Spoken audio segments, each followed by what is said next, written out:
नमस्ते। आज हम एक बहुत ही आम इंसान की कहानी में लीडरशिप के कुछ बहुत ही गहरे सबक ढूंढेंगे। ये एक ऐसे रिक्शा वाले की कहानी है जो हमें सिखाती है कि असली दौलत पैसों से नहीं बल्कि हमारे फैसलों और हमारे किरदार से बनती है। तो मिलिए रघु से, एक रिक्शा वाला जिसकी हर सुबह बस एक ही सोच के साथ शुरू होती है, चल रघु, आज भी लड़ना है। और ये लड़ाई सिर्फ 2 वक्त की रोटी की नहीं है, ये लड़ाई है अपने परिवार के सम्मान के लिए, अपनी गरिमा को बनाए रखने के लिए। असल में ये कहानी एक चुनाव की है, जिंदगी के एक ऐसे मोड़ की जहां एक रास्ता दौलत की तरफ जाता है और दूसरा इंसानियत का। रघु ने जो रास्ता चुना वही इस कहानी को लीडरशिप पर एक जबरदस्त केस स्टडी बनाता है। तो चलिए इसे जरा और गहराई से समझते हैं। तो कहानी के पहले हिस्से में चलते हैं, धूल में गरिमा। यहाँ सवाल ये है कि जब हालात पूरी तरह आपके खिलाफ हों, जब दुनिया आप पर दबाव बना रही हो, तो कोई अपनी इज्जत कैसे बचाए रख सकता है? रघु की दुनिया इसी सवाल के इर्द गिर्द घूमती है। देखिए, यहाँ 2 दुनियाएं हैं आमने सामने। एक तरफ है रघु की हकीकत, जेब खाली है, पत्नी बीमार है और बेटे की स्कूल की फीस की चिंता सर पर है।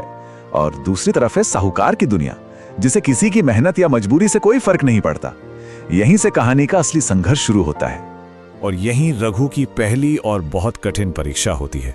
वो तपती धूप में एक साहूकार को उसकी मंजिल तक पहुंचाता है, पर बदले में उसे क्या सुनने को मिलता है? छुट्टे नहीं है, कर ले लेना। ये कहकर साहूकार बड़ी आसानी से उसकी मेहनत को नजरअंदाज कर देता है। ये सिर्फ पैसों की बात नहीं थी, ये सीधे सीधे उसके आत्मसम्मान पर चोट थी।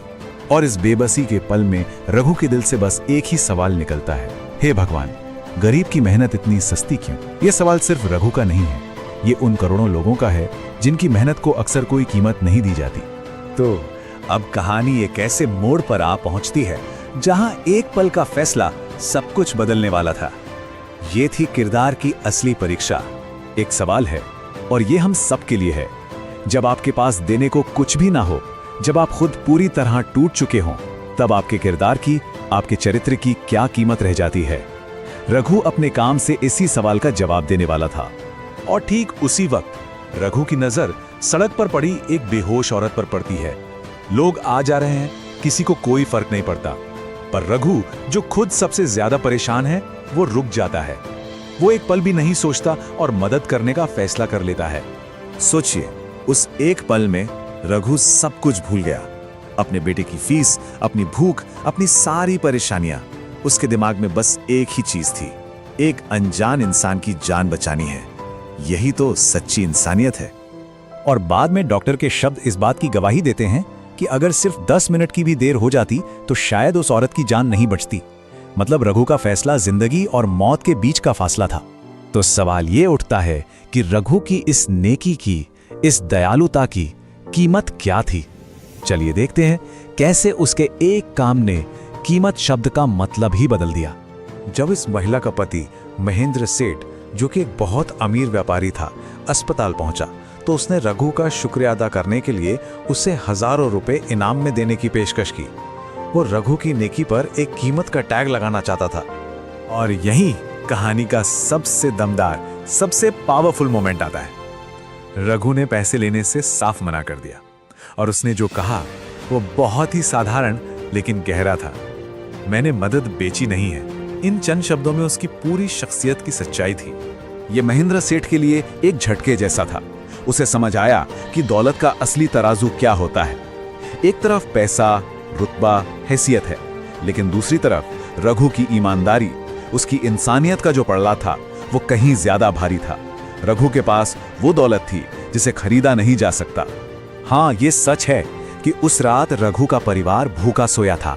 ये उसके फैसले की फौरन कीमत थी। लेकिन जब उसकी पत्नी ने उसकी आंखों में देखा, तो वहां थकान नहीं बल्कि अपने पति के लिए एक गहरा गर्व था। और यह एहसास किसी भी दौलत से कहीं बढ़कर था। तो रघु ने तो बस एक नेकी की थी, लेकिन उस एक फैसले ने उसकी पूरी जिंदगी बदल दी। अब देखते हैं कि कैसे एक रिक्शा खींचने वाला समाज का एक मजबूत स्तंभ बन गया।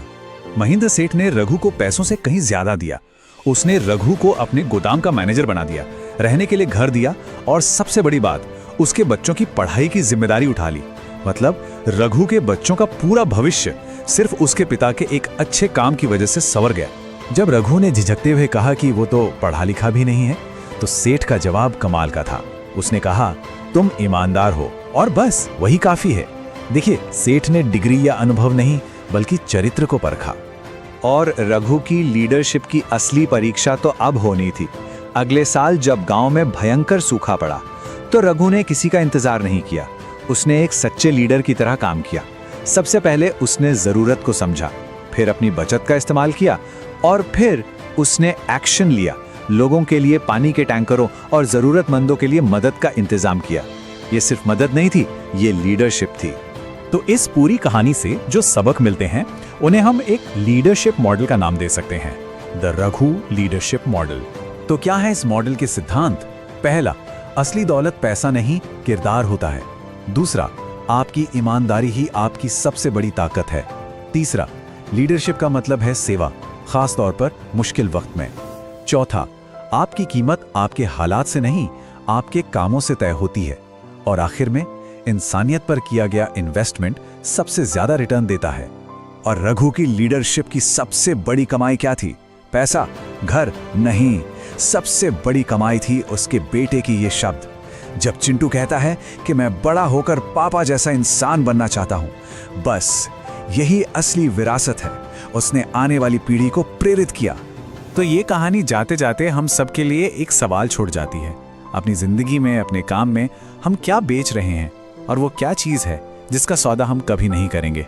इस पर सोचना जरूरी है।